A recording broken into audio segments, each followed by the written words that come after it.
গোয়া থেকে সাউথ গোয়া ভীষণ শান্ত জায়গা, ভীষণ সুন্দর লাগবে, মানে ক্রাউডটা একটু হলেও কম।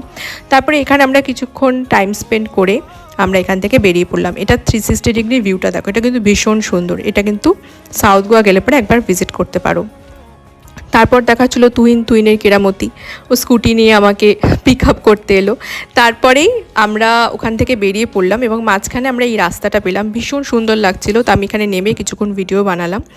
তারপরে এই যে মায়ের ফোন এসেছিলো, তখন মায়ের সাথে কথা বলছিলাম আর কি। তো নেক্সট ডেস্টিনেশন আমাদের ছিল ক্যাবো দে রামা বিচ। এটা তো সবাই জানে, আই থিঙ্ক এটা সাউথ গোয়ার one of the top most attraction. তো এখানে আমরা পৌঁছে গেলাম এবং আমরা এখানকার যে একটা রেস্টুরেন্ট আছে, রেস্টুরেন্টের নাম আমার ঠিক খেয়াল নেই। তো এখানে আমরা একদম কর্নারের একটা সিট পেয়েছিলাম বাই লাক, অ্যান্ড সেখান থেকে মানে ভিউটা অসাধারণ ছিল। জাস্ট দেখতে পাচ্ছ বিচটা সামনেই এবং তার সাথে এখানে এই যে রেস্টুরেন্টটা।